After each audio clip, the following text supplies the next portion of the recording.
وَلَتَجِدَنَّ أَقْرَبَهُم مَّوَدَّةً لِّلَّذِينَ آمَنُوا الَّذِينَ قالوا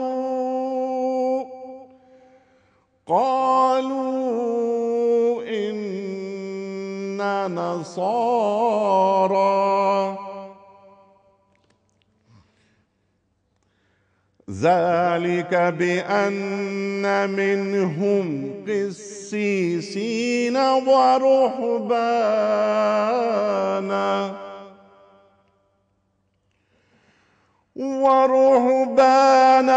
وأنهم لا يستكبرون صدق اللہ العظیم۔ خواتین و حضرات، یہ سورہ مائدہ کی آیت نمبر 82 کی تلاوت کرنے کا شرف میں نے حاصل کیا۔ ترجمہ پیش کر رہا ہوں۔ تم اہل ایمان کی عداوت میں سب سے زیادہ سخت یہود اور مشرکین کو پاؤ گے، اور ایمان لانے والوں کے لیے دوستی میں قریب ان لوگوں کو پاؤ گے جنہوں نے کہا تھا کہ ہم نصارہ ہیں، یہ اس وجہ سے کہ ان میں عبادت گزار عالم اور تارک الدنیا فقیر پائے جاتے ہیں، اور ان میں غرور نفس نہیں ہوتا۔ اللہ اکبر۔ یہ جو مسیحی بھائی ہیں ان کے تعلق سے قرآن کریم یہ ارشاد فرما رہا ہے۔ خواتین و حضرات، تشریف فرما ہے وہ شخصیت جو تشریف لائے ہیں اسلام آباد سے۔ میں ان کے بارے میں کیا عرض کروں، بس صرف ایک بات یہ عرض کرنا چاہتا ہوں کہ میری خوش بختی کہ مفتی عدنان کاکا خیل آج دنیا ٹی وی کے کراچی اسٹوڈیوز میں ہیں۔ مفتی صاحب، میں آپ کو خوش آمدید کہتا ہوں، بہت شکریہ آپ تشریف لائے۔ خواتین و حضرات، جید عالم وہ عالم کہ جو علوم جدیدہ سے واقف ہیں۔ دین کا تقاضا کیا ہے؟ سرکار دو عالم فرما رہے ہیں صلی اللہ علیہ وآلہ وسلم کہ ہر مومن کے لیے ضروری ہے کہ اسے اپنے زمانے کی بصیرت ہو۔ دین پیش کرنے والے شخص کو زمانے کی بصیرت اس میں ہونا انتہائی ضروری ہے۔ آج کے معاملات کیا ہیں؟ عہد کی بصیرت کیا ہے؟ عہد کا لمس کیا ہے؟ ایک اور شخصیت، خواتین و حضرات، ہمیشہ سیکھتے ہیں ہم مفتی ارشاد احمد اعجاز صاحب سے۔ ممتاز عالم دین ہیں، سب آپ سے واقف ہیں۔ آج کے جو مسائل ہیں، بڑے مسائل، خاص طور پہ فائنانس کے حوالے سے، بینکنگ کے حوالے سے، انشورنس کے حوالے سے، نئے مسائل جو پیدا ہوتے ہیں ان پر گہری نگاہ۔ خواتین و حضرات، اس سے پہلے کہ میں پہلا سوال رکھوں، سوال کیا رکھوں، میں بات کرواؤں مفتی صاحب سے کہ کل کا واقعہ کیا ہوا اور اس کے تعلق سے دین ہمیں کیا تعلیم کر رہا ہے۔ میں کوئز کے حوالے سے جو سوال رکھا تھا ہم نے لاسٹ ڈے، اس سوال کا صحیح جواب اور آج کا سوال میں پیش کر رہا ہوں آپ کی خدمت میں۔ سوال یہ تھا کہ مسلمانوں نے جب حبشہ کی طرف پہلی ہجرت کی تو اس وقت ان کے امیر کون تھے؟ درست جواب حضرت عثمان غنی رضی اللہ تعالی عنہ۔ آج کا سوال نوٹ فرما لیجئے۔ قرآن کریم پر اعراب لگانے کا اہتمام کس نے کیا؟ 3 آپشن، حجاج بن یوسف، عبد الملک یا ولید بن عبد الملک۔ درست جواب روانہ فرمانے کے لیے ہمارے فون نمبرز ہیں، جن فون نمبرز پر آپ بات کر سکتے ہیں 7:30 بجے کے بعد ہمارے معزز مہمانوں سے۔ نمبرز نوٹ فرما لیجئے 009221343000980 اور 981۔ ہمارا ای میل ایڈریس ہے ps@dunyatv.tv۔ ہمارا SMS کا نمبر ہے 3031۔ مفتی عدنان کاکا خیل صاحب سے ہم پروگرام کا آغاز کر رہے ہیں اور ہم کوشش کریں گے کہ بشپ صاحب سے بھی بات کی جائے، انہیں ٹیلی فون پہ لیا جائے۔ مفتی صاحب، مجھے بتایا جا رہا ہے کہ بشپ صاحب اس وقت ٹیلی فون لائن پہ، کیا ہم ان سے آغاز نہیں کریں؟ آپ کی اجازت ہے؟ ٹھیک۔ بشپ صاحب، ہیلو، آپ میری آواز سن رہے ہیں؟ وعلیکم السلام۔ آپ کا بہت شکریہ، آپ پروگرام میں ہمارے شامل ہیں۔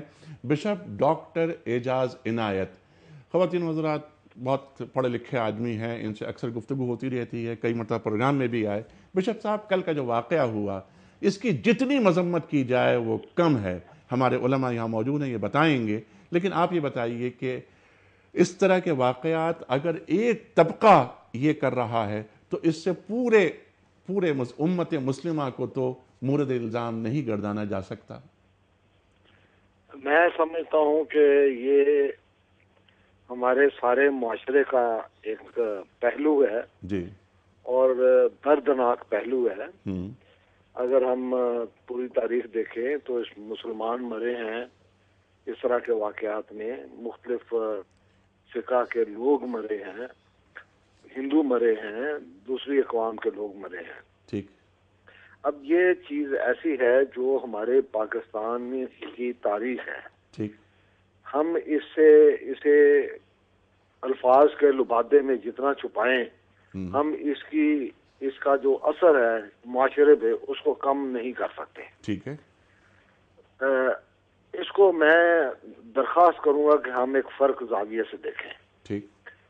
ہم میں سے ہر ایک اس کی مذمت کرتا ہے، ہم میں سے ہر ایک کو اس طرح کے واقعات سے دکھ ہوتا ہے جب شیعہ مرتے ہیں، جب دیگر لوگ جو کوئی بھی انسان کی جان جائے. نہیں، مساجد میں جی.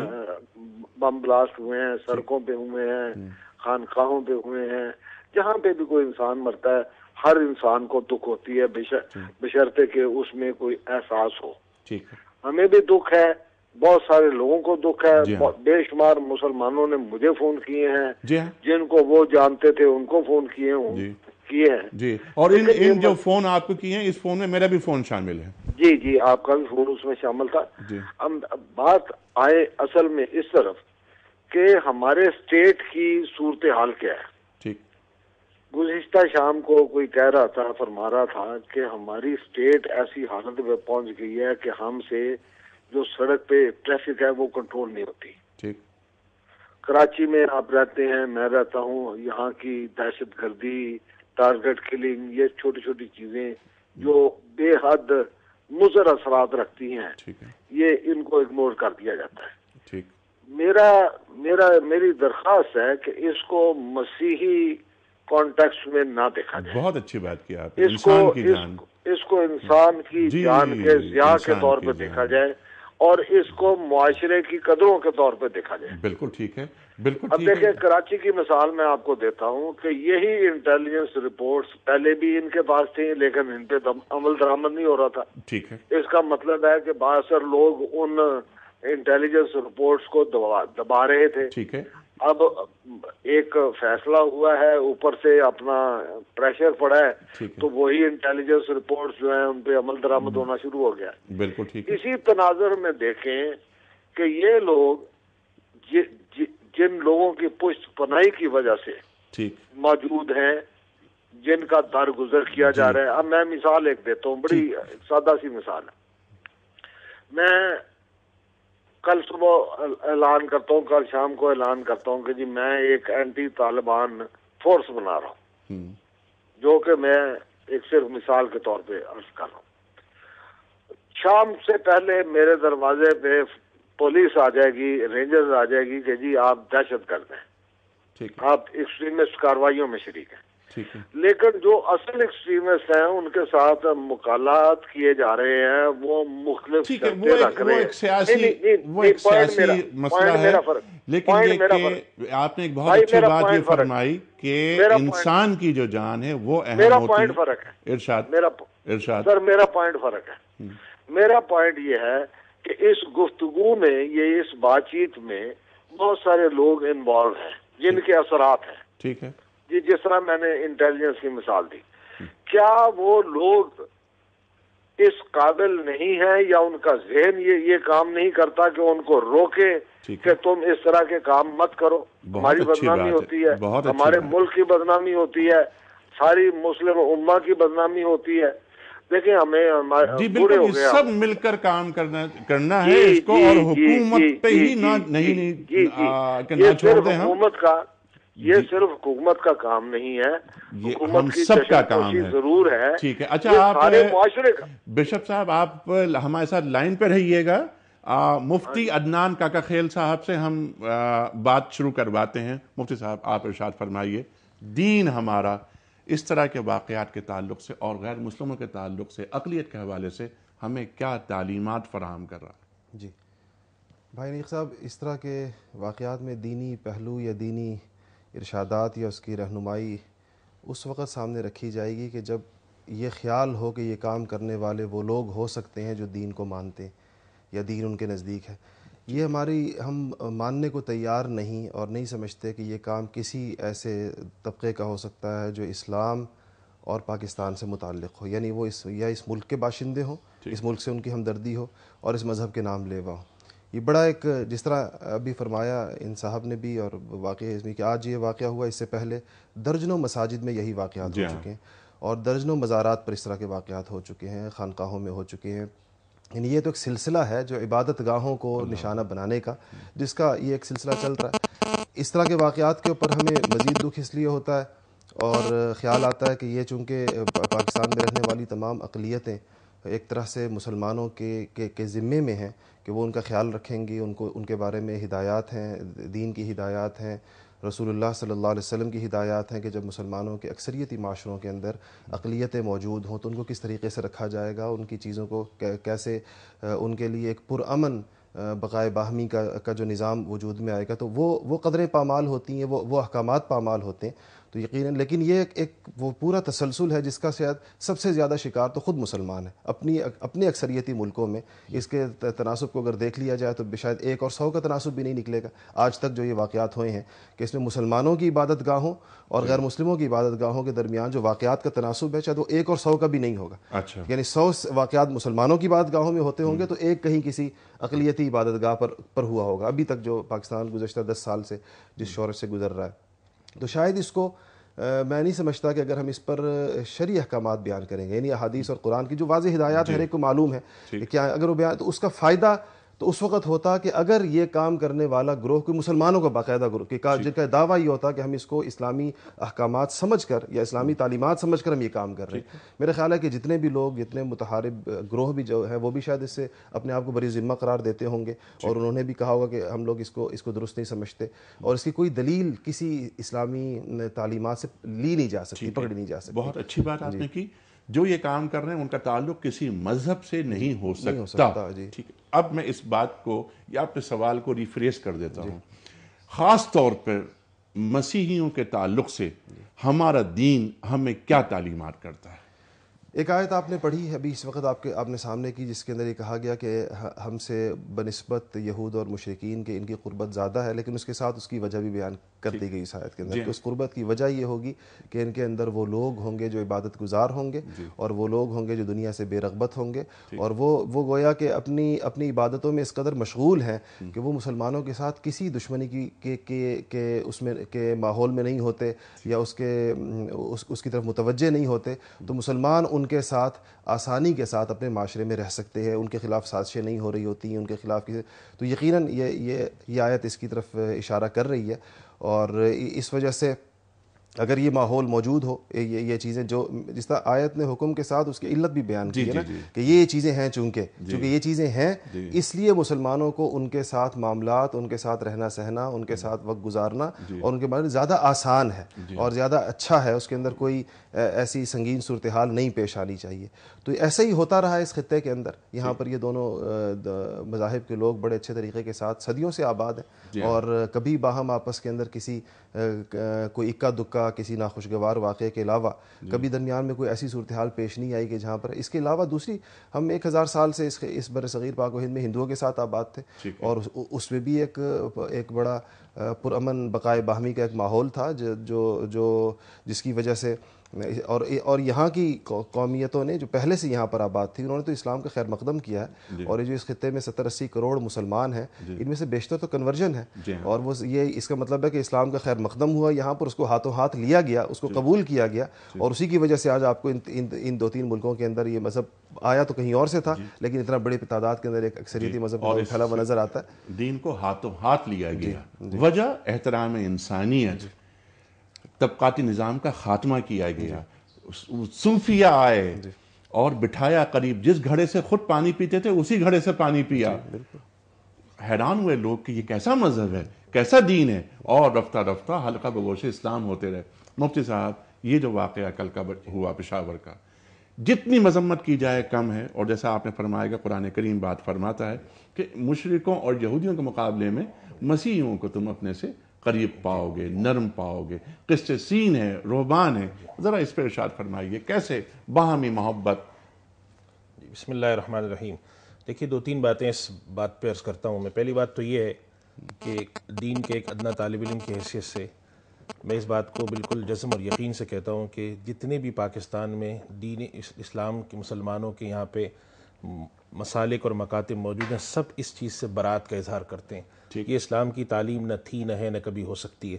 جن لوگوں نے بھی اس کو کیا ہے، کچھ بھی سمجھ کے کیا ہو، اسلام کے نقطہ نظر سے سخت حرام کام کیا سبحان ہے. اللہ. رسول اللہ صلی اللہ علیہ وسلم کی تعلیمات موجود ہیں، اور مسلمانوں کے اندر رہنے والے غیر مسلموں کا نام اہل ذمہ ہونے کی وجہ بھی یہ ہوتی تھی کہ اگر وہ مسلمان معاشرے میں رہتے ہیں تو ان کی ذمہ داری، ان کے حقوق کی نگرانی، پاسداری، نگہبانی اور ان کے اوپر ہونے والے ظلم و ستم کو دور کرنا، یہ سب چیزیں مسلمانوں کے ذمے. میں ایک بات عرض کرتا ہوں کہ جب رسول اللہ صلی اللہ علیہ وسلم کے بعض جو معاہدات ہوئے ہیں اس کے اندر ایک بات یہ لکھی گئی تھی، یہ بات تک رسول اللہ صلی اللہ علیہ وسلم نے شامل فرمائی کہ اگر کوئی اہل کتاب میں سے، مسیحیوں میں سے کوئی عورت اگر مسلمان سے شادی کرنا چاہے تو اس کے ساتھ یہ معاملہ زبردستی نہیں ہوگا. یعنی ایسا نہیں ہوگا کہ چونکہ وہ مسلمان معاشرے میں رہتے ہیں تو زبردستی ان کی شادی کی جائے، جس طرح کے بعض واقعات ہمیں بعض دفعہ سننے کو ملتے ہیں. اس تک معمولی باتوں کی حفاظت کی گئی. لہٰذا جان و مال کا تحفظ تو مسلمان ریاست میں رہنے والے، اس میں کوئی بھی غیر مسلم ہو، جو بھی یہاں رہتا ہو، چاہے وہ اہل کتاب میں سے ہوں یا دوسرے میں سے، وہ مسلمانوں کا فرض ہے. تو اس معاملے سے ہم سب برات کا اظہار کرتے ہیں جس نے بھی کیا حرام. دوسری بات کہ مسلمان معاشرے میں جو غیر مسلم رہتے ہیں ان کے متعین حقوق ہیں، ان کی جان مال کا تحفظ، حتیٰ کہ اگر وہ اپنی عبادت گاہیں، یہاں تک روایات میں ملتا ہے کہ اگر ان کی عبادت گاہیں بوسیدہ ہو جائیں تو ان کی مرمت اور تعمیر تک کی ان کو اجازت ہوگی، اور ان کے ان معاملات کے اندر کوئی دخل اندازی ریاست نہیں کرے گی. اور اگر رسول اللہ صلی اللہ علیہ وسلم کا ارشاد ہے کہ یہ معاملہ قیامت تک کے لیے ان کو اسلام اس کی ضمانت دیتا ہے، اور اگر کوئی اس کی مخالفت کرے گا تو وہ اللہ اور اس کے رسول کی نافرمانی کرتا ہے. اور تیسری بات یہ ہے کہ جو قرآن کریم میں اہل کتاب خاص طور پہ مسیحیین کے حوالے سے ارشاد فرمایا گیا کہ اللہ تعالیٰ نے یہ فرمایا کہ ان کے اندر وہ کبر، وہ خاص چیز جو کہ یہودیوں کے اندر پائی جاتی وہ ان میں نہیں ہے. لہذا ان میں جو لوگ حق کے راستے پر چلتے ہیں، یعنی کہ حق سے مراد ہے کہ دنیاوی طور پر جو چیزیں ہیں ان کو اگر دھیان رکھتے ہیں تو وہ کبھی بھی محض عصبیت کی بنیاد پہ مخالفت نہیں کرتے. لہٰذا آپ کو اکثر نظر آئے گا کہ مسیحی دنیا میں، مغرب میں بھی مسلمانوں کی اس حمایت میں یا ان چیزوں میں اکثر آوازیں وہاں سے نظر آ جاتی ہیں ان لوگوں کی جن کے بارے میں سمجھا جاتا ہے کہ وہ محض عصبیت کی بنیاد پر فیصلے نہیں کرتے. خاص طور پہ یہ جو عراق کی اور دیگر جنگیں ہوئی ہیں اس میں کئی آوازیں وہاں سے اٹھی ہیں. تو ان ساری چیزوں کو جب ہم سامنے رکھتے ہیں تو ہمیں جو قرآن کریم کی تعلیم ہے، رسول اللہ صلی اللہ علیہ وسلم کی تعلیم ہے، اس میں بڑا واضح نظر آتا ہے کہ مسلمان ریاست میں رہنے والوں کے یہ حقوق ہیں، ان کے ساتھ ہمارے یہ مراسم ہیں، ان کے ساتھ ہی ہمارا تعلق ہے.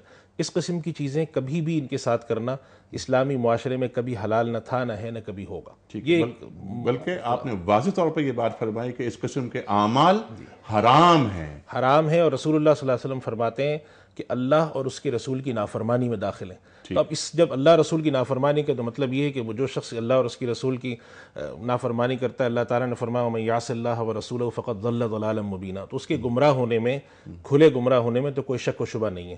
تو اس وجہ سے میں بالکل اس بات کو جزمی طور سے کہتا ہوں کہ پاکستان کے کسی بھی مسلمانوں کے مکتبہ فکر کا شخص اس عمل کی حمایت کر ہی نہیں سکتا. بالکل ٹھیک ہے، بلکہ اس کی حمایت کا، اس کی مذمت، اور جتنی مذمت کی جائے وہ کم ہے.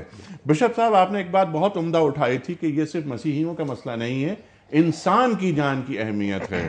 قرآن کریم ارشاد فرماتا ہے کہ جس نے ایک انسان کی جان لی اس نے پوری انسانیت کی جان لی، جس نے ایک انسان کی جان بچائی اس نے پوری انسانیت کی جان بچائی. اچھا بشپ صاحب، میرا سوال آپ کی خدمت میں یہ ہے، بلکہ یہ کہ مسیحیوں کو اس موقع پر آپ کیا پیغام دیں گے؟ میں سب سے پہلے تو یہ پیغام دوں گا کہ وہ پرامن رہیں، دعا کریں، اور اپنے اشتعال کو دبانے کے لیے وہ خدا تعالیٰ کی طرف دیکھیں، ان مظلوموں کی طرف دیکھیں جو بے شمار لوگ مجروح ہوئے ہیں، مرے ہیں ان سے پہلے. لیکن یہاں پہ ایک نقطہ میں اٹھانا چاہتا ہوں اور آپ کی وساطت سے ساری قوم سے، ساری پاکستانی قوم سے، ساری مسلمان امہ سے ایک درخواست کرنا چاہتا ہوں. ارشاد. دیکھیں یہاں جو اصل میں مسئلہ ہے وہ یہ ہے کہ جو کچھ لکھا ہوا ہوتا ہے اس کی تفسیر کرنا ہر آدمی اپنی مرضی کے مطابق اپنا حق سمجھتا ہے.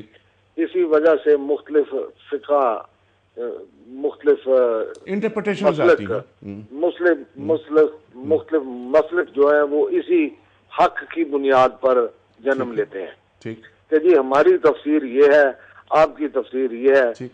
اور میں سمجھتا ہوں کہ یہاں اس بات میں جو ٹیکسٹ ہے، چاہے وہ قرآن مجید کا ہے، چاہے وہ حدیثوں کا ہے، چاہے وہ روایات کا ہے، جو ٹیکسٹ ہے ٹھیک، اس کے عمل کا مسئلہ ہے، اس ٹیکسٹ کا مسئلہ بہت اچھی نہیں ہے. بات کی، بہت اچھی بات کی آپ نے، بہت میری توجہ دلانے کا جو پوائنٹ ہے وہ یہ ہے کہ مہربانی سے وہ مسلمان جو سمجھدار ہیں، معتدل ہیں، جی وہ توجہ دیں اور ان لوگوں کو جو ان کو پروٹیکٹ کر رہے ہیں، ٹھیک ہے، جو ان کی وکالت کر رہے ہیں، ٹھیک ہے، جو ان کو ڈیفینڈ کر رہے ہیں. کوئی بھی نہیں کر رہا، نہیں سر کر رہے ہیں، جیسے بات کی نا کر رہے ہیں. لیکن ان واقعات پر ایک تاریخ میری ذرا سن لیجئے، جی اس کی ایک تاریخ ہے. تاریخ یہ ہے جی کہ ان کو رشیا کے خلاف استعمال کیا گیا اور ان کو اچھا یہ بشپ صاحب یہ ایک اصل میں یہ سیاسی مسائل ہیں،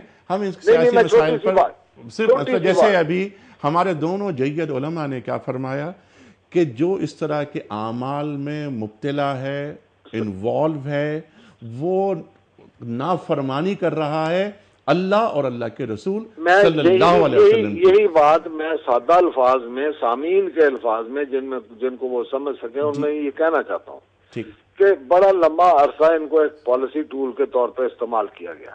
ٹھیک. اب یہ اس نج پہ پہنچ گئے ہیں کہ اگر ان کو کہیں کہ چھوڑ دو ٹھیک تو یہ چھوڑ کے محنت مزدوری نہیں کر سکتے.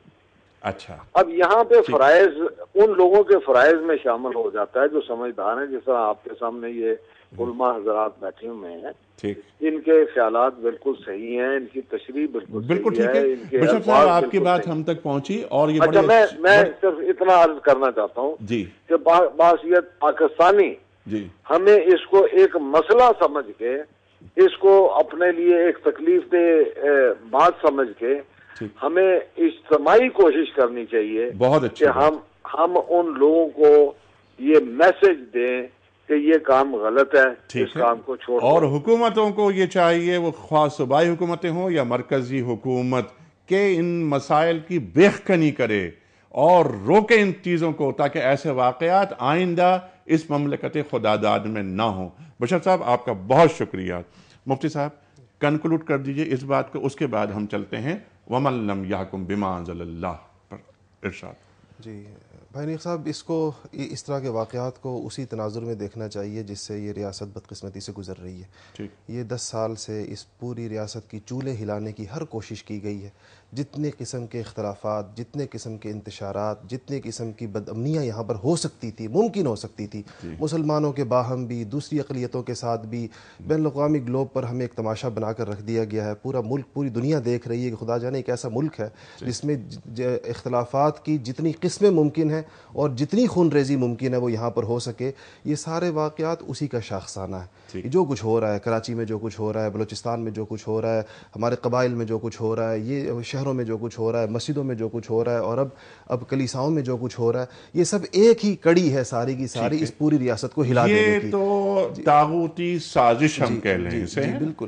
اب ٹو ڈوز کرنے کا کام کیا ہے، اس کو کیسے روکا جائے، پیغام کیا دیں گے آپ؟ میں یہی عرض کروں گا کہ اس کے بارے میں اس کو سمجھ کر، بجائے اس کے اندر کہ ہمیں علم تو نہ ہو اور ہم خود ہی اسی معاشرے میں اپنے ہی طبقے میں ایک دوسرے کی طرف انگلیاں اٹھا کر مزید ان اختلافات کو ہوا دیں، ہم اس بیرونی دشمن کو پہچانیں اور یہ بات ہم سمجھیں کہ یہ چیز اب اس پوری ریاست کے خلاف، اس پورے ملک کے خلاف، اس کے پورے معاشرے، اس میں رہنے والے تمام افراد کے خلاف، چاہے وہ جس رنگ و نسل اور جس مذہب سے تعلق رکھتے ہیں، ان سب کے خلاف ایک مشترکہ سازش ہے. اور اس میں ہمیں جو سبق ہے وہ اس میں اتحاد کا ہے، اتفاق کا ہے، باہم محبت کا ہے اور ایک دوسرے کا دست و بازو بننے کا ہے، ایک دوسرے کا غمخوار بننے کا ہے، خیرخواہی کا ہے. اگر یہ ماحول ہم بنا لیں آپس کے اندر کہ ایسے موقعوں پر ایک دوسرے کی اشکجوئی کریں، ایسے موقعوں پر ایک دوسرے کی دلجوئی کریں اور ایک دوسرے کے اور محبت کے رویوں کو فروغ دیں، تو یہ سازشیں ناکام ہو جائیں گی. یہ اسی وقت کامیاب ہوں گی جب ہمارے درمیان اشتعال پیدا کرنے میں لوگ، جب ہمیں باہم لڑانے میں لوگ کامیاب ہو جائیں گے، تب یہ سازشیں کامیاب ہوں گی. اگر یہ ماحول ہم نے نہ بننے دیا، اور یہ پیشواؤں کا کام ہے، یہ رہنماؤں کا کام ہے کہ وہ یہ ماحول ہرگز نہ بننے دیں، کسی قیمت پر نہ بننے دیں، اور اس کو یہی سمجھے کہ ہم نے اس معاشرے کی تمام اکائیوں کو ہر حال میں اور ہر صورت میں باہم جوڑ کر رکھنا ہے. سبحان اللہ. اور مفتی صاحب یہ ذمہ داری بھی ہماری بنتی ہے کہ ہم اس موقع پر اپنے جو مسیحی بھائی ہیں ان کے غم میں برابر کے شریک ہوں، ان کے ساتھ موجود رہیں اور انہیں بتائیں کہ جو افراد ان غلیظ کاموں میں ملوث ہیں ان کو ہم کنڈم کرتے ہیں، مذمت کرتے ہیں، اور ہم ہر نیک کام میں، ہر کار خیر میں ہم آپ کے ساتھ ہیں. دیکھیے یہ بات بالکل واضح ہے کہ مسلمانوں میں جو تھوڑے اختلافات ہیں مسلکی، یہ مسلمانوں کے دوسروں سے، آپ جتنی بھی ممالک کو اٹھا کے دیکھیں وہاں کوشش کی جا رہی ہے ان اختلافات کو ہوا دے کر باہم دست گریباں کیا جائے. ہمارے سامنے عراق کی، شام کی اور دیگر ملکوں کی مثالیں، وہاں پر مسلمانوں کے مسلکی اختلافات کو، اختلاف کی جو شریعت نے حدود رکھی اس سے باہر نکال دیا گیا. یہ کوشش پاکستان میں ہوتی رہی، الحمدللہ ناکام ہوئی. اب پاکستان میں وہ کوشش کی جا رہی ہے کہ جو کینیا میں اور ان جگہوں پہ ہوئی ہے کہ کسی طرح سے یہاں پر جو مسیحی یا دوسری اقلیتیں ان کو باہم لڑایا جائے. انشاءاللہ تعالی یہ سازش بھی ناکام ہوگی، اور علماء اپنے ہر پلیٹ فارم پہ، ہر جگہ پہ جا کر اس بات کا اظہار کرتے رہیں گے کہ اس تمام کاموں سے اللہ اور اس کے رسول پہ ایمان رکھنے والے بری الذمہ ہیں. یہ تمام سازشیں ہیں، یہ کوششیں کی جاتی ہیں کہ مسلمانوں میں کچھ سادہ لوگ اور سادہ قسم کے لوگوں کو گمراہ کر کے ورغلا کر ان سے کام کروا دیا جائے اور دنیا کے سامنے ثابت کیا جائے کہ یہ ملک ایسا ہے کہ یہ لوگ نہ آپس میں رہ سکتے ہیں نہ دوسروں کے رکھنے کے قابل ہیں. انشاءاللہ یہ چیزیں ناکام ہوں گی. ہمارا فریضہ یہ ہے کہ ہم جو اپنا جسے کہتے ہیں کہ میرا پیام محبت ہے جہاں تک پہنچے، ہم اپنا پیام لوگوں تک پہنچاتے رہیں کہ یہ سب چیزیں اللہ اور اس کے رسول کی تعلیمات کے خلاف ہے اور اللہ اور اس کے رسول اس سے بری ہیں. سبحان اللہ. آپ نے کیا اچھا مصرع پڑھا یہ کہ میرا پیغام محبت ہے جہاں تک پہنچے. دین محبت کی بات کرتا ہے. مفتی صاحب ہم آ جاتے ہیں اب اپنے اصل موضوع کی جانب. والذین یؤمنون بما انزل الیک وما انزل من قبلک وبالآخرۃ ھم یوقنون. ہم بات کر رہے تھے قرآن کریم کے تقاضوں کے حوالے سے، قرآن کریم کے حقوق کے حوالے سے. سمپل سوال میں رکھتا ہوں آپ کے سامنے. پہلے یہ فرما دیجئے کہ قرآن کریم کے کم از کم حقوق کیا ہیں ایک مسلمان پر؟ جی اس پر کافی گفتگو امید ہے کہ پچھلی آیتوں کے اس میں ہو چکی ہوگی. میں مختصر ان کے صرف نام گن دوں کہ اگر، اور آپ نے لفظ کم از کم بھی استعمال کیا تو اس سے ایک اور سہولت ہو گئی کہ ہم اس کی تفصیلات میں جانے کی ضرورت باقی نہیں رہی ہے اور اس کے فقط موٹے موٹے عنوانات کا بیان کافی ہے. پہلا حق قرآن پاک کا مسلمانوں پر یہ ہے کہ اس کا احترام اور اس کا تقدس بجا لائیں گے، اس کے احترام میں کوئی کمی نہیں رکھیں گے. سیدنا عمر فاروق رضی اللہ تعالیٰ عنہ کے بارے میں آتا ہے کہ جب وہ تلاوت کیا کرتے تھے تو تلاوت سے پہلے مصحف کو اٹھا کر اپنے سر پر رکھ دیا کرتے تھے اور کہا کرتے ھذا کلام ربی عز وجل، یہ میرے اللہ کا کلام ہے اور یہ میرے اللہ کی بات ہے. تو الحمدللہ یہ شاید وہ حق ہے جو اس وقت عالمگیر طور پر پوری امت مسلمہ میں پایا جاتا ہے. ہمارے گھروں میں مصاحف کا احترام ہے، ہمارے گھروں میں قرآن پاک کا ایک خاص قسم کا تقدس ہے اور گھروں میں سب سے اچھی اور سب سے پاک اور سب سے اونچی جگہ کے اوپر اس کو رکھا جاتا ہے اور جب اس کو اٹھایا جاتا ہے تو بھی کمال ادب کے ساتھ، پوری اس کے ساتھ. تو یہ تو ایک حق ایسا ہے جو الحمدللہ پورے طور پر ہر جگہ دیکھا جا رہا ہے اور مشاہدے میں آ رہا ہے. دوسرا حق قرآن پاک کا یہ ہے کہ کہ اس کو درست پڑھا جائے. اس کے جو حروف ہیں اس کے ساتھ اس کے معنی وابستہ ہے. شاید یہ دنیا کی ان چند زبانوں میں سے ہے جو اس حوالے سے سب سے زیادہ حساس ہیں. ہمارے اردو میں اس حوالے سے زیادہ حساسیت نہیں ہے جس زبان کو ہم بولتے ہیں کہ اگر آپ کاف کی جگہ قاف بول دیں یا قاف کی جگہ کاف تو بھی مطلب سمجھ میں آ جاتا ہے اور کوئی بہت بڑا اس ایسی معنی میں فرق نہیں، زمین آسمان کا فرق نہیں پڑتا کہ جس سے کوئی چیز بدل جائے. عربی اس حوالے سے دنیا کی شاید حساس ترین زبان ہے کہ اس کے حروف کو اگر اس کے اپنے مخارج سے ادا نہ کیا جائے تو کوئی اور لفظ اور بالکل ہی کوئی اور مفہوم بن جاتا ہے، کوئی اور معنی بن جاتا ہے. اور اس کے بارے میں علماء نے کلام کیا ہے کہ اس میں سے بسا اوقات و معنی کفریہ معنی بن جاتے ہیں بعض اوقات اس کی غلطی سے. تو قرآن پاک کو درست پڑھنا، وہ جس زبان میں نازل ہوا ہے اسی زبان میں پڑھنا، اس کو اپنے مقامی لہجوں اور اپنی علاقائی زبانوں کی بجائے اس کو عربی ہی میں پڑھنا جس زبان میں وہ نازل ہوا ہے. یہ قرآن پاک کا دوسرا حق ہے جو ہر مسلمان کی طرف ہے. تیسری بات ہے کہ اس کو فقط پڑھنا کافی نہیں ہوتا، اس کو سمجھنا اور سمجھا جائے اللہ تعالیٰ کا پیغام ہے وہ کیا اس کی طرف کہہ رہا ہے. تیسرا حق اس کا یہ، اور چوتھا حق یہ ہے کہ اس پر عمل کرنا. جو کچھ پڑھا ہے اس کو، یہ کم سے کم 4 حقوق ہیں جو ہر مسلمان کی طرف متوجہ ہیں. ٹھیک ہے. ان 4 حقوق کے بعد پھر 2 حقوق جو اس کی طرف میں نے انٹرو میں بات کہنے کی کوشش کی تھی. حکم مانا جائے، اس کو نافذ کیا جائے اور نافذ کیا جائے خود پر بھی، اپنے گھر پہ بھی، گھر والوں پہ بھی، اور اپنے نظام پر بھی. اور پھر غیر مسلموں تک یہ پہنچایا جائے. اس پر گفتگو ہم کروائیں گے آپ سے. کچھ کالرز ہیں جو آپ سے بات کرنا چاہ رہے ہیں, آپ کی اجازت ہو تو میں انہیں لے لوں. ٹھیک, السلام علیکم. السلام علیکم سر. وعلیکم السلام سر. خالد لطیف بول رہا ہوں ڈیر اسماعیل خان سے. جناب فرمائیے سر. سر جی ان سے علماء صاحب سے ایک تو شکریہ ادا کرنا چاہتا ہوں کہ بہت اچھا ہی پروگرام اور آپ کا یہ سب کا.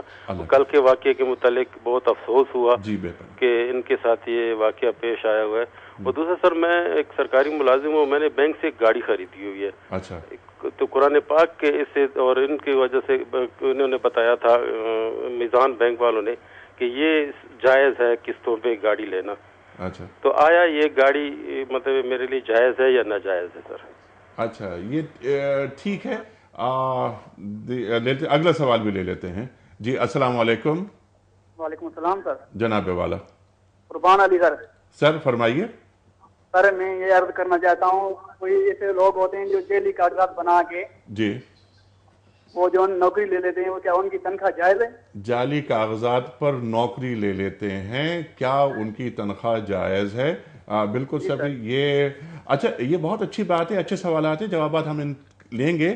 ہفتے کے دن عام طور پر, بلکہ خاص طور پر, عام طور پر نہیں بلکہ خاص طور پر ہم رکھتے ہیں انہی سوالات کے لیے. آج ہم کوئی ایک موضوع منتخب کرتے ہیں, جیسے بات ہو رہی ہے قرآن کریم کے حوالے سے. قرآن کریم کے کم از کم حقوق کیا ہیں؟ اگر سوالات, آئندہ سوالات اس ٹاپک کے حوالے سے ہوں تو زیادہ اچھا ہے, لیکن ہم ان کے بھی جوابات لیں گے. مفتی صاحب, یہ جو بات 4 حقوق گنوانے کے بعد مفتی صاحب کی اس گفتگو پہ ماضی میں گفتگو ہو بھی چکی ہے, آپ نے بھی کی ہے اس پر. میں چاہتا ہوں کہ اگلی بات حکم مانا جائے, قرآن کریم کو نافذ کیا جائے. یہ قرآن کریم کا بہت بڑا مطالبہ ہے, اس تعلق سے فرمائیے. دیکھیے قرآن کریم کا جو عمل بالقرآن کا جو حق ہے یہ بہت بڑا وسیع مفہوم رکھتا ہے. معاشرے میں فرد کی سطح پہ انفرادی, اجتماعی اور معاشرے کا جو نظم قائم ہوتا ہے, جس کو ہم سیاسی نظم کہتے ہیں, جس کے اندر آپ کی تمام چیزیں, آپ کا انصاف کا نظام شامل ہے, آپ کی حفاظت کا, روزمرہ کے معاملات, ان معاملات کو قرآن, اللہ اور اس کے رسول صلی اللہ علیہ وسلم کی ہدایت کے مطابق بنانا اور اس کو چلانا یہ مسلمانوں کا فرض ہے. اور یہی وہ آیات ہیں جو قرآن کریم میں دوسری جگہ پہ ارشاد فرمائی گئی, جہاں پہ فرمایا گیا کہ اگر قرآن کریم کے مطابق کوئی شخص حکم نہ دے, عمل نہ کرے تو وہ کافر ہیں. ایک جگہ فرمایا گیا ظالم ہیں, ایک جگہ فرمایا گیا فاسق ہیں. یہ قرآن کا وہ حق ہے جو مسلمانوں کا اجتماعی فرض ہے. اور یہ صرف قرآن کریم کا ہی نہیں, اللہ تعالیٰ نے جو پچھلی کتابیں اتاری ہیں ان کے بارے میں بھی ارشاد فرمایا کہ اگر وہ لوگ ایسا کرتے تو لَأَكَلُوا مِن فَوْقِهِمْ وَمِن تَحْتِ أَرْجُلِهِمْ, تو اللہ کی اتنی نعمتیں ان پر آتی کہ وہ اپنے اوپر اور اپنے نیچے, یعنی کہ آسمان سے بھی ان کو رزق ملتے, زمین سے بھی. تو جب کتاب الہی کسی قوم پہ اتاری جاتی ہے تو اس کا صرف مطالبہ یہ نہیں ہوتا کہ اس کے ظاہری الفاظ پڑھ لیے جائیں یا اس میں سے پک اینڈ چوز کر کے کچھ چیزیں لے لی جائیں, کچھ چھوڑ دی جائیں, یہ نہیں رہتا. قرآن کریم میں ایک جگہ ارشاد فرمایا گیا کہ کسی مسلمان کے لیے جب اللہ اور اس کے رسول فیصلہ کر دیں تو اپنی طرف سے اختیار نہیں رہتا کہ وہ کچھ کریں. تو اس وجہ سے عمل بالقرآن کا یہ مطالبہ, قرآن اللہ نے جب سے اس دنیا میں ہدایت کا سلسلہ شروع فرمایا, عمل بالکتاب کا مطالبہ ہر قوم سے رہا ہے. اور مسلمانوں سے یہ مطالبہ اس وجہ سے بھی زیادہ ہے کہ یہ آخری امت ہیں اور انہوں نے قیامت تک اس نظام کو قائم کرنا ہے. تو عمل بالقرآن یہ اجتماعی فریضہ ہے. اور ہمارے یہاں اگر کچھ لوگ یہ سمجھتے ہیں کہ بھئی یہ کام صرف دیندار طبقے کا ہے یا داڑھی ٹوپی والوں کا ہے یا مسجد جانے والوں کا ہے, تو یہ بہت بڑی غفلت میں ہے. مسجد جانے والوں کا کام آپ یہ کہہ سکتے ہیں وہ ہو سکتا ہے کہ بھئی وہ قرآن کریم تفسیر پڑھیں, تفسیر پڑھائیں, اپنے آپ کو دین سے اشتغال رکھیں, لیکن بعض کام ہر شخص کے سے مطالبہ کیا گیا ہے. جیسے یہ نہیں کہا جا سکتا کہ نماز پڑھنا صرف دیندار آدمی کا کام ہے, اسی طرح یہ بھی نہیں کہا جا سکتا کہ نظام انصاف کو شریعت کے مطابق ڈھالنا یا شریعت کے مطابق چلانا صرف دیندار کا کام ہے. یہ مسلمانوں کا اجتماعی فریضہ ہے کہ وہ عمل بالقرآن کے حکم کے تحت, اور ومن لم یحکم بما انزل اللہ فاولئک هم الکافرون فاولئک هم الظالمون فاولئک هم الفاسقین کو پیش نظر رکھتے ہوئے, اور ان تمام چیزوں کو جو رسول اللہ صلی اللہ علیہ وسلم لائیں, اور یہ بات قرآن کریم میں ارشاد فرمائی گئی کہ اللہ اور اس کے رسول کے طے کر دینے کے بعد انسان کا کوئی اختیار نہیں, اس کو رکھتے ہوئے اپنے پورے معاشرے کے ایک ایک نظام کو, چاہے وہ معاشی نظام ہو, معاشرتی نظام ہو, سیاسی ہو, عدالتی نظام ہو, حفاظت کا نظام ہو, جو بھی نظام ہو, اس کو قرآن کی اور سنت کی تعلیم کے تحت لانا یہ ہمارا اجتماعی مسلمانوں کا فریضہ ہے. اور اگر اس پر عمل نہیں کیا جائے تو کہیں پر کافر, کہیں پہ ظالم اور کہیں پہ فاسق کہا گیا. اب ہمیں خود تعین کرنا ہے ہم ان میں سے کس درجے پہ ہیں. یہ ہمیں تعین کرنا ہے کہ ہم سب جانتے ہیں ان میں سے کس درجے پر ہیں. اس لیے کہ اللہ تعالیٰ نے فرمایا بل الانسان علی نفسہ بصیرہ، انسان کو خوب معلوم ہے، ہم خود اپنی زندگی میں دیکھ سکتے ہیں کہ ان میں سے ہم کس درجے پہ ہیں، کیا ہم فاسقین ظالمین میں ہیں یا نعوذ باللہ ان حدود میں بھی چلے گئے. اس لیے کہ جہاں پر قرآن کریم کے احکامات کا مذاق اڑایا جائے اور یہ کہا جائے کہ یہ فرسودہ نظام نافذ کرنے کی کوشش کی جا رہی ہے، یا قرآن کریم کے احکام کے اندر ایسی ترمیم و تعویل کی جائیں جس سے قرآن کریم کے احکام کی شکل مسخ ہو، پھر وہ لوگ ظالمین کی حدود سے بڑھ کر کافرین کی حدود کو ٹچ کرنے لگتے ہیں.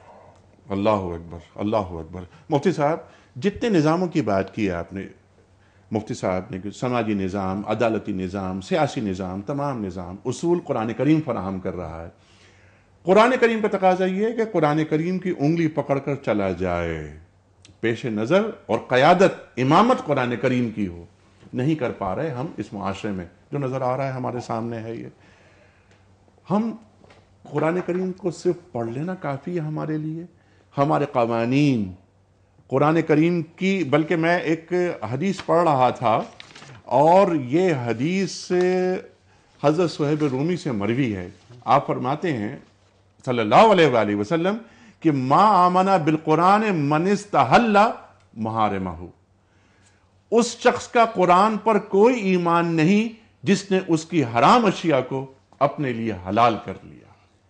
ہم نے قرآن کریم کے جو احکامات ہیں، قرآن کریم پر ایمان رکھنے کے باوجود سود مثال کے طور پر، قوانین عدالت، کیسے قوانین ہیں ہمارے پاس.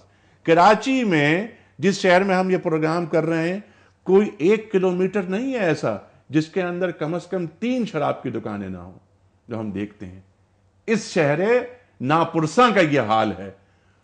قتل کرنا، ہزاروں جانیں ضائع ہو گئی ہیں. قرآن کریم کا حکم کیا ہے؟ ہم انسان کو قتل کر دیتے ہیں. حکم کیسے مانا جائے قرآن کو؟ یہاں سے ارشاد. جی ماشاءاللہ.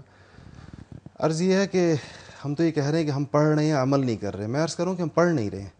اچھا، قرآن کیسے پڑھا جاتا ہے؟ کیا ہمارے نظام تعلیم نے قرآن کو جگہ دی ہے جس طرح دیا جانا چاہیے تھا؟ ہم نے تو پڑھایا ہی نہیں. ہم نے تو، قرآن تو اپنا رستہ بناتا ہے. یہ اس وقت آتا ہمارے نظام میں جس کا ذکر ہو رہا ہے یہاں پر، اور تب پورے نظام زندگی میں جو زندگی کی رگوں کے اندر قرآن پاک دوڑتا، اور وہ قرآن پاک جو ہے سارے شعبوں کے اندر زندہ ہوتا اگر ہم اس کو اپنے نظام تعلیم میں لا. پہلا قدم یہ تھا اس کا کہ قرآن پاک کو ہم اپنے نظام تعلیم میں وہ حصہ دیں جو اس عظیم الشان کتاب کا حق ہے. دیکھیے میں نے عرض کیا حق ہے. ہم جب پڑھا کرتے تھے اپنے اسکولوں میں، ہمیں آج تک یاد ہے، ہم جب میٹرک کر رہے تھے تو ہمارے نصاب میں جو اسلامیات کی کتاب تھی وہ 42 صفحات کی تھی. مجھے آج تک اس کے صفحات یاد ہیں. 42 صفحات تھے اس کے. پتہ نہیں اب زمانہ کافی گزر گیا، ہو سکتا ہے کچھ اس کی ضخامت میں اضافہ ہو گیا. اس میں 10 احادیث تھی چھوٹی چھوٹی. اس طرح انما الاعمال بالنیات پہلی یہ تھی، دوسری تھی الراشی والمرتشی کلاہما، مجھ سے آپ کو بھی شاید یاد ہوگا، یہ ہمارے زمانے کا نصاب تھا. یہ 10 قسم کی 10 احادیث اور 10 آیات تھیں یا چھوٹی چھوٹی صورتیں. سورہ تکویر تھی. یہ کل قرآن تھا جو کہ ایک جوان بچہ جو 16-17 سال کی عمر کو پہنچ چکا ہے اور اپنی عمر کے سب سے اس بہترین حصے میں ہے جہاں پر وہ کسی چیز کو اخذ کر سکتا ہے، جس کو اپنے وجود کا حصہ بنا سکتا ہے، اپنے دماغ کی سلیٹ پر جس کو لکھ سکتا ہے، اس کو فقط ہم نے اتنی غذا دی، اتنی غذا کے اوپر اکتفا کیا گیا اس کا. یہی لوگ تھے، یہی لوگ ہیں سارے کے سارے جو معاشرے میں گئے. تو ہم نے سب سے بڑی حق تلفی جو قرآن پاک کی وہ تعلیم کے میدان کے اندر کی. ہم نے پڑھایا نہیں قرآن پاک کو جس طریقے سے جو اس کو حق دیا جانا چاہیے تھا ہمارے نظام تعلیم میں. اس کی ایک ایک سطر ہمارے نصاب میں داخل ہونی چاہیے تھی. سورہ فاتحہ سے لے کر سورۃ الناس تک جتنا قرآن پاک ہے، اس کا پڑھنا ہر مسلمان کے اوپر فرض ہے، واجب ہے اس کے اوپر. اس کو ہمارے نظام تعلیم میں سمو دینا چاہیے. ان سارے سالوں کے اندر 10-12 سال کی ابتدائی تعلیم جو ہے، اس تعلیم میں پورے قرآن پاک کا آنا ان تمام ضروری چیزوں کے ساتھ جن پر فہم قرآن موقوف ہے. بعض اس کی کچھ مبادیات ہیں، بعض ضروری چیزیں ہیں جس کے ساتھ فہم قرآنی کا بڑا براہ راست تعلق ہے، اس کو یوں اوپر سے نہیں لیا جا سکتا. ان چیزوں سمیت اگر ہم اس میں بھی کامیاب ہو جائیں، ایسا کوئی نظام وضع کرنے میں کامیاب ہو جائیں کہ یہ ہمارے نظام تعلیم کی رگوں میں دوڑ جائے اور اس کے اندر خون بن کے قرآن پاک چل رہا ہو ہمارے، اور باقی ساری چیزوں کے ساتھ ساتھ باقی چیزیں اپنی جگہ پر رہیں، تو شاید وہ مرحلہ آ جائے گا جہاں ہم اس کو نظام میں دیکھنا چاہ رہے ہیں. اس سے جب تک ہم یہ کام نہیں کریں گے وہ کام نہیں ہو پائے گا. یہی بچے آگے چل کر یہی ادارے چلائیں گے. اے ہوتے ہیں، یہی MNAs ہوتے ہیں، یہی بیوروکریٹ ہوتے ہیں، یہی جج ہوتے ہیں، یہی لوگ ہوتے ہیں. تمام جو ادارے ہیں ان کو یہی لے کے چلتے ہیں. لیکن ترجیحات کا مسئلہ ہے. ہماری ترجیحات میں قرآن کریم نہیں ہے. جو ہمارے بڑے ہیں کیا ہمارے بیوروکریٹس کا مسئلہ قرآن کریم ہے؟ نہیں ہے.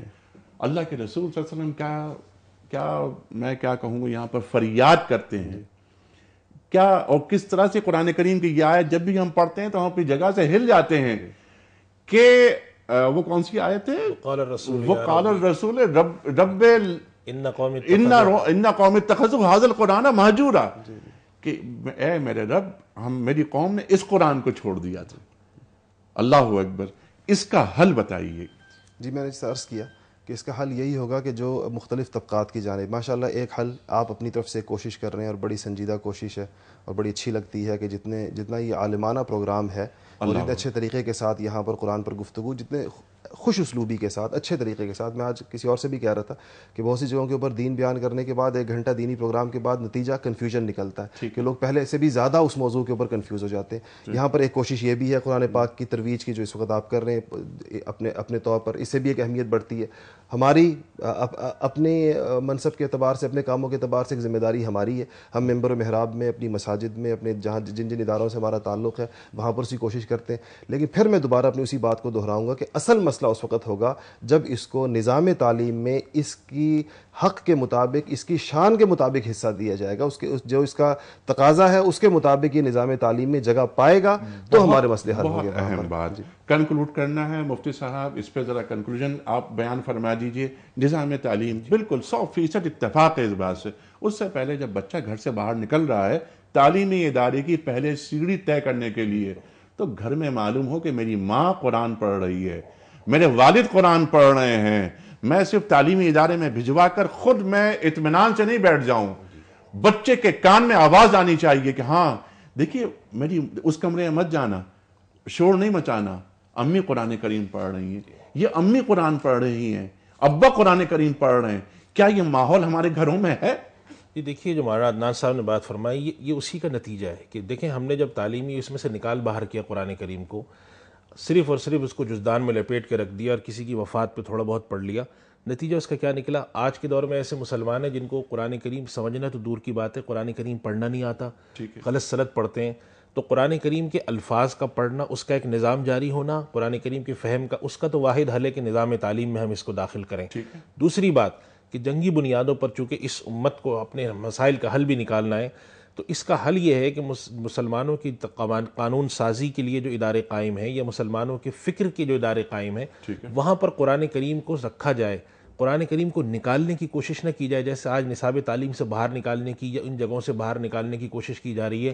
میں یہ کہتا ہوں حمورابی اور اس قسم کی جو چیزیں آپ کو ملتی ہیں اس کی تعظیم اتنی زیادہ ہوتی ہے، اس کو پڑھنے کے لیے آپ کے انسٹیٹیوٹ ہے جن پہ لاکھوں کروڑوں روپے خرچ ہوتے ہیں.